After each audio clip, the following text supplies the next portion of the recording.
You know, in the world of rugby, some careers just get completely tangled up with each other.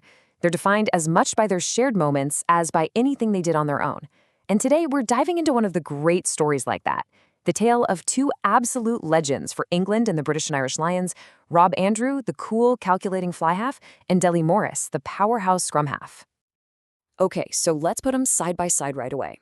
On one hand, you've got Dewi Morris, a big, physical scrum half, at 1.83 meters and 87 kilos. And on the other, the more compact, nimble fly half, Rob Andrew, at 1.75 meters and 78 kilos.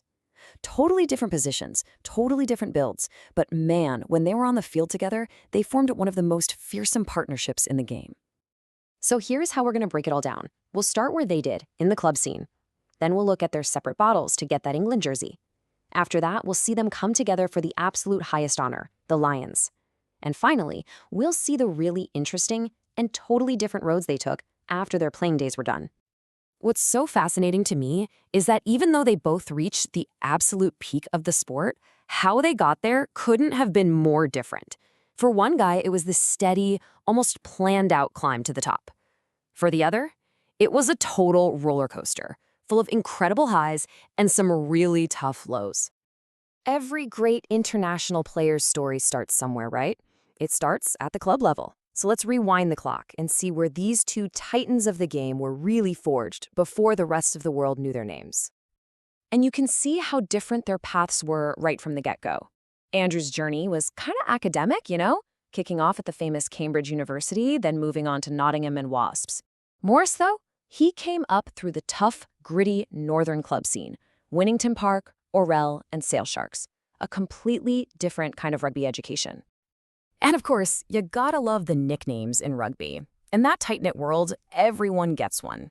Rob Andrew was famously known as Squeaky, while the always energetic Dewi Morris got the name Monkey. It's little details like that, isn't it? It just gives you a sense of who they were as characters. All right, so next up is their journey to wear the famous Red Rose of England. And this is where their stories, which had been running kind of parallel, really start to split off, leading to two completely different experiences playing for their country. For Rob Andrew, his England career was just a masterclass in consistency and pure class. I mean, this quote just says it all. He was like the team's metronome, an unbelievably reliable point scorer and a brilliant tactical brain at number 10. And just look at these achievements.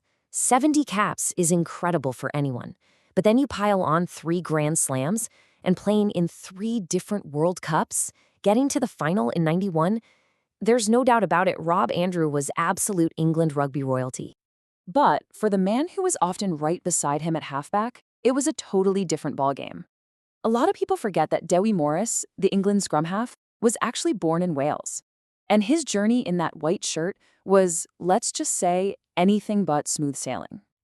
This timeline really tells his incredible story of resilience. Think about it. He makes his debut in '88, but just 2 years later, bang, he's dropped. For so many players, that's it, career over at the top level. But not Morris. He fought his way back in '92 and ended up being a star at the 1995 World Cup. That is just pure grit and determination. And now we get to the moment where their two separate paths didn't just cross, they merged in the most spectacular way possible. We are talking about the absolute pinnacle for any player from the home nations, getting that call up for the British and Irish Lions. And the stage could not have been bigger. The year is 1993. The tour is to New Zealand, the home of the All Blacks. This is it, the ultimate challenge in all of rugby, and both Rob Andrew and Dewi Morris are on that plane. So what did this mean for them?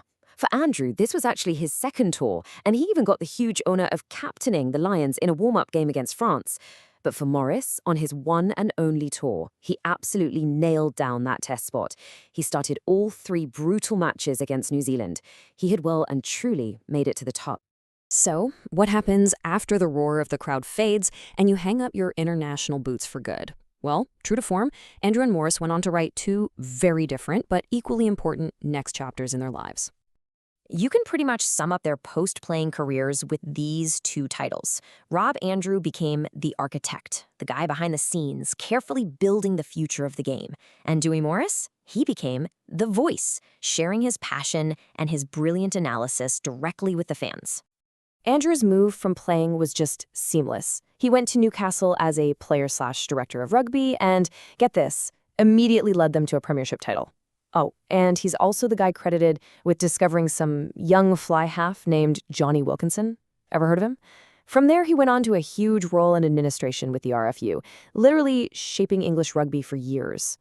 Morris, well, he was always a fighter, so it's no surprise he even came out of retirement for a bit to help his old club, Sale. But his real calling after his playing days was in the media. His sharp-witted analysis and pure passion for the game have made him one of the most respected voices in the sport today. And all of this leaves us with a really interesting question, doesn't it? When you look back at careers like Rob Andrews and Dewi Morris's, what really defines them? Is it the incredible stats and the Grand Slams that Andrew won? Is it Morris's unbelievable comeback story and his test match toughness? Or is it really about those moments of magic they created on the pitch, together, for England and for the Lions? It's something to think about.